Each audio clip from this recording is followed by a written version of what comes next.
Memes क्या है? Memes are a way of life. एक मीम की अहमियत मेरे जैसा टर्मिनली ऑनलाइन आदमी ही समझ सकता है। जो हेरा-फेरी से लेकर के हलचल और मुझे सब आता है ऐसे डायलॉग्स हर वक़्त बोलता रहता है। कुछ भी बात होती है तो पर पैसा ही पैसा होगा, तेरा साबुन स्लो है क्या? ऐसे डायलॉग बोलता है। तो नमस्कार दोस्तों, मैं हूँ मिस्टर समोसा। मेरे इस नए ब्लॉग में आपका स्वागत है। अभी तक हमने फूड रैंकिंग कर ली, टीवी शो रैंक कर लिया। अब इस बार जो मेरा सबसे फ़ेवरेट कैटेगरी है लाइफ़ का, वो मैं रैंक करूँगा, वो है मेरे फ़ेवरेट मीम्स। कुछ लोग न्यूज़ देखते हैं, कुछ क्रिकेट हाइलाइट्स और हम इंस्टा पे रील स्क्रॉल करके लिखते हैं me, literally me, FR FR. तो आज हम करने वाले हैं all India meme tier list, जहां हम रैंक करेंगे इंडिया के सबसे वायरल, आइकॉनिक और stupidly funny memes based on uniqueness, virality and longevity. हर मीम को मिलेगा 30 में से स्कोर और उसके बेस पर डिसाइड होगा उसका टियर। मतलब यूनिकनेस के लिए 10, वायरलिटी के लिए 10 और लॉन्जिविटी के लिए 10। इस टियर में बेस्ट मीम्स हैं जो कि मीम्स नहीं लेगेसी हैं। ए टियर में गुड मीम्स हैं जो कि हर सीजन में याद रहता है। बी टियर ओके है, फनी था बट इसका फेस खत्म हो चुका है। सी टियर फाइन, बस 2 दिन की दोस्ती थी, अब कोई याद भी नहीं करता। D tier are the WTF memes जो कि इंटरनेट के साइड इफेक्ट्स हैं और they should stop and people should stop using them. तो स्टार्ट करते हैं the great Indian meme tier list.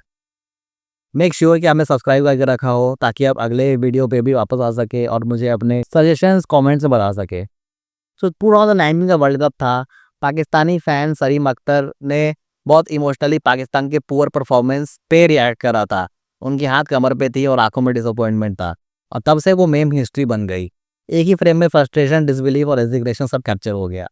हर देसी आदमी ने उस फोटो को अपना मूड बोर्ड बना लिया। घर का वाईफाई बंद हो, ऑर्डर कैंसिल हो या सैलरी डिले, ये रिएक्शन परफेक्ट है। इसकी स्कोरिंग है uniqueness 8, virality 9, longevity 6। Final tier हुआ 23 और ए टियर में जाएगा। शहनाज गिल का तोड़ा कुत्ता कुत्ता सादा कुत्ता टॉमी बहुत ही आइकॉनिक डायलॉग था, और इसको यशराज मुखाटे के रिमिक्स ने हिस्ट्री बना दिया। एक नॉर्मल रैंट एंथम बन गया। हर ब्रेकअप रील, पेट वीडियो, सरकाज़्म पोस्ट पे ये लाइन फिट हो गई। ये मीम सिर्फ फनी नहीं था, ये इमोशनल भी था। थोड़ा ड्रामा, थोड़ा म्यूजिक, और इट वाज 100% रिलेटेबल। इसकी स्कोरिंग के लिए मैंने दिया है इसको 8, क्योंकि पंजाबी स्वैग और देसी इमोशन का कॉम्बिनेशन है। वायरलिटी के लिए दिया है 10, क्योंकि ये इंस्टाग्राम, ट्विटर, यूट्यूब हर जगह प्रेजेंट था। लॉन्जिविटी 9, क्योंकि 2020 के बाद से भी लोग इसको यूज कर ही रहे हैं। फाइनल स्कोर हुआ 29 और ये गया एस टीयर में। आपको वो टेम लगेगा भाई, लड़की याद है? अभी वो लास्ट ईयर ही फेमस हुई है। एक स्कूल में एक छोटी सी बच्ची से पूछा गया था अबाउट सम टास्क और उसका जवाब टेम लगेगा। सर ने बोला मैं वेट कर रहा हूँ। बहुत इनोसेंट सी लाइन है और बहुत ही स्वीट एक्सप्रेशन से बोली गई है। ये मीम तो वायरल होना ही होना था, और ये मीम हर सिचुएशन में फिट होता है, जिम प्लान से लेकर के क्लाइंट के डेडलाइन तक। ये इंटरनेट का सब पेशेंस रखो वर्जन है, बट वेरी क्यूट। यूनिकनेस 10 है क्योंकि बच्चे की इनोसेंस है और टाइमिंग बहुत। वायरलिटी 10, फेसबुक व्हाट्सएप रील हर जगह छा गया। लॉन्जिविटी भी 10 और फाइनल स्कोर हुआ 29। इस टियर में गया ये। रियलिटी शो ड्रामा के ऊपर चलता है, बट जब ड्रामा स्क्रिप्ट से दूर चला जाए तो वो ओवर एक्टिंग बन जाता है। ये हुआ नेहा कक्कड़ के साथ। उनके आंसुओं ने उनको मीम बना दिया। पहले ऑडियंस को लगा क्यूट है, बट फिर सबने बोला यार बस करो। इसकी यूनिकनेस के लिए मैंने इनको 3 दूँगा, क्योंकि टीवी में इनका डेली कोटा था क्राइम का। हर जज करता है, कुछ यूनिक नहीं किया इन्होंने। वायरलिटी 5, बहुत हाइप हुआ शुरू-शुरू में, बट अब तो बहुत एक्ज़ैजरेटेड लगता है। लॉन्जिविटी 2, फाइनल स्कोर हुआ 10 और डी टियर में गया ये। शायद इंडिया की मीम जनता को साथ निभाना साथिया के बारे में पता भी नहीं था, और एक दिन आवाज़ आई रसोड़े में कौन था। कोकिला बेन के बोलने का स्टाइल और यशराज के रिमिक्स ने इसको एक आइकॉनिक मीम का दर्जा दे दिया। गोपी बहू, कुकर और रसोड़ा, ये 3 वर्ड्स मीम गोल्ड बन गए। ब्रांड्स ने कैंपेन बनाए हैं, इन्फ्लुएंसर्स ने रील बनाई है और पॉलिटिशियंस ने भी इसको यूज़ करा है। और हाँ, साथ निभाना साथिया का लैपटॉप वॉशिंग सीन भी अभी तक आइकॉनिक क्रिंज मोमेंट है। Prove that Indian TV is a gift that keeps on giving. Score किया जाए तो यूनिकनेस 10 है, क्योंकि dialogue is perfectly spoken and delivered. Virality 10, क्योंकि इंडिया का ये फर्स्ट रिमिक्स मीम है that broke the internet in my opinion. Longevity 8, final score हुआ 28। ये बिक गई है गवर्नमेंट वाली आंटी को इतना गुस्सा आया, बट उनके दर्द को इंडियन मीम कम्युनिटी ने अपना लिया। ये क्लिप जब वायरल हुआ तो हर पॉलिटिकल या ऑफिस के फ्रस्ट्रेशन पे यूज होने लगा। क्या सिस्टम क्या सिस्टम है, ये बिक गई है गवर्नमेंट अब भी व्हाट्सएप पर जिंदा है। जब हर बार हमारा पेशेंस लेवल 0 हो जाता है। स्कोरिंग के लिए हम 8 देंगे क्योंकि बहुत ही रॉ इमोशन डिलीवर हुआ था। वायरलिटी 9 और लॉन्जेविटी 7। फाइनल स्कोर हुआ 24। कभी कभी क्या होता है कि मीटिंग हो, रिश्तेदारों से ऑकवर्ड टॉक्स हो या कोई डीप कन्वर्सेशन जिसमें कुछ समझ नहीं आ रहा हो, तो हम सब रणवीर अलाहाबादिया बन जाते हैं। लेकिन जो इंसान डीप पॉडकास्ट करता है, वो जब खुद खोया खोया दिखे तो सिर्फ दो पॉसिबिलिटीज है। या तो वो प्रिटेंड कर रहा है या फिर लाइफ में एग्जिस्टेंशियल क्राइसिस चल रहा है। एक पॉडकास्ट क्लिप जिसमें रणवीर बच्चे जैसे एक्सप्रेशन के साथ सर हिला रहा हो, जैसे उसको कुछ समझ नहीं आ रहा हो बट फिर भी प्रिटेंड कर रहा हो, बहुत ही वायरल हुआ और इंटरनेट ने बोला when you don't understand anything but still have to agree and continue your podcast. Uniqueness उसका 6 है। It's too relatable in corporate and meetings. Virality के लिए मैं इसको 7 दूंगा, मेम पेजेस ने नॉन स्टॉप यूज किया। लॉन्जिविटी के लिए भी मैं 6 दूंगा, फाइनल स्कोर हुआ 19। एक इवेंट में अर्जुन कपूर का ऑकवर्ड मोमेंट कैमरा में कैप्चर हुआ। एक सवाल पे उन्होंने बहुत ऐसे एक्सप्रेशन दिया है जिससे पक्का दिख रहा था कि he is kind of drag. Internet ने अपनी क्रिएटिविटी दिखाई और वो मीम हर जगह फेमस हो गया। एक्सप्रेशन बहुत वियर्ड है, वाइब ऑफ है और कमेंट सेक्शन भी पूरा रोस्ट मोड में चला गया। लेकिन थोड़े टाइम के लिए फनी था, अगले दिन इरिटेटिंग हो गया। इससे कमेंट्स और मीम्स अब लगता है कि बुली ज़्यादा कर रहे हैं और फनी नहीं है। यूनिकनेस 3 है, वायरलिटी 4, लॉन्जिविटी 2, फाइनल हुआ 9। एवरी आईपीएल सीजन एक आरसीबी फैन के आंसू कंटेंट बन जाते हैं।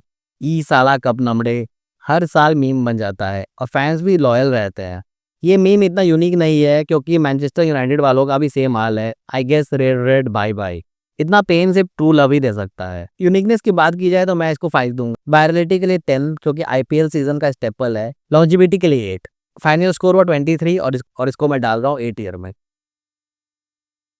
अगर आपका नाम पूजा है तो आपने ये मीम जरूर देखा होगा। बम्बल पे मैच हो या ऑफिस फीडबैक सेशन, हर जगह ये मीम किसी ना किसी पूजा को मिल जाता है। 2009 के रियलिटी शो बिग बॉस का एक केओटिक मोमेंट था जहाँ पे एक लड़की ब्रूम लेकर लड़ रही थी और दूसरी चिल्लाती है व्हाट इज दिस बिहेवियर पूजा। एक डायलॉग, एक सीन और एक जनरेशनल स्पैनिंग मीम। ये मीम ऑलमोस्ट 15 साल से ऊपर हो गया और लोग उसको यूज किए ही जा रहे हैं, किए ही जा रहे हैं। लोग रैंडमली इंस्टाग्राम पे पूजा नाम की लड़कियों को व्हाट इज दिस बिहेवियर पूजा करके मैसेज करते हैं और वो रिप्लाई भी कर दिए हैं जो पूजा ने रिप्लाई करा था उस टाइम पर। इस मीम को मैं अगर फाइनल स्कोर दूं तो यूनिकनेस के लिए 10 क्योंकि इसमें ड्रामा है, सैस है और रिलेटेबिलिटी है। वैलिडिटी के 9 क्योंकि हर प्लेटफॉर्म पे ये मीम है और अभी तक यूज हो रहा है।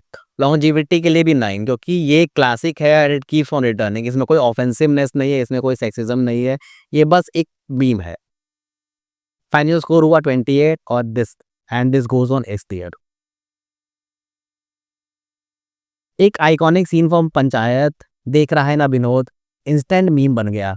एक लाइन जो हर ओवर कॉन्फिडेंट दोस्त, अनोइंग कलीग और फ्लेक्स करने वाले इंसान में फिट बैठती है।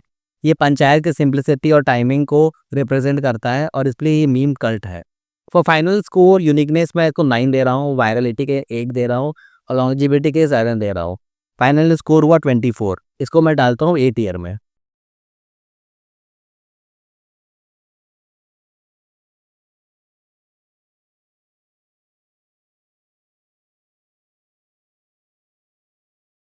सोचो, आप अपने कंटेंट पे इतनी मेहनत करो और वायरल इसलिए हो जाओ क्योंकि आपका एक्सेंट फनी था। यही हुआ दनानीर मोबिन के साथ, एक पाकिस्तानी इन्फ्लुएंसर जो ओवरनाइट ग्लोबल मीम बन गई। ये हम हैं, ये हमारी कार है और ये हमारी पौरी हो रही है। एक लाइन और पूरा इंटरनेट पौरी करने लगा। इस मीम का यूनिकनेस होगा 8, वायरलिटी 9, लॉन्जिविटी 5, फाइनल स्कोर हुआ 22 एंड इसको हम डालेंगे बी टियर में क्योंकि अब ये दिखता नहीं है। जेसीबी की खुदाई वाला एक मीम है जो कि 2019 में काफ़ी पॉपुलर हुआ था। लोग जेसीबी मशीन्स को देख के वीडियो बना रहे थे क्योंकि इंडिया में बोर्डम भी इंटरटेनमेंट है। एक सिंपल कंस्ट्रक्शन साइट पर लाइन लग गई सिर्फ इसलिए जो वहाँ जेसीबी आया था एंड इट शोड कि भाई इंडिया में कोई भी चीज़ पे मेम बन सकता है। एक नॉनसेंस मीम जो इतना मीनिंगलेस था कि वो लेजेंड बन गया। इस मीम का यूनिकनेस तो 8 है क्योंकि ये बहुत ही रैंडम ट्रेंड था। Virality 9, longevity 5, it goes to B tier. तो गाइज ये था ऑलरेडी मीम टियर लिस्ट। मैंने कुछ बहुत यूनिक मीम्स चुने, बट आई एम श्योर कि इससे भी ज़्यादा पॉपुलर मीम्स है। हेरा फेरी और हलचल मैंने पूरा मिस कर दिया। मैंने काफ़ी सारे मीम्स एक्सक्लूड कर दिए क्योंकि ये वीडियो बहुत लंबा हो रहा था। मे बी अगर ये वीडियो पॉपुलर हुआ और बहुत सारे कमेंट्स आए तो मैं इसका दूसरा पार्ट बनाऊंगा, बट अभी के लिए ये काफ़ी है क्योंकि ये मीम्स मेरे पर्सनल फेवरेट है। लेकिन आप बताइए आपके हिसाब से कौन सा मीम डिजर्व करता है इस टियर एंड कौन सा मीम गलत टियर पे चला गया। कमेंट्स में ज़रूर लिखिए, सब्सक्राइब ज़रूर कीजिए और मिस्टर समोसा आपसे अगले एपिसोड में मिलेगा। और याद रखना मीम्स कभी ख़त्म नहीं होते, क्या पता एक दिन मैं ही मीम बन जाऊँ।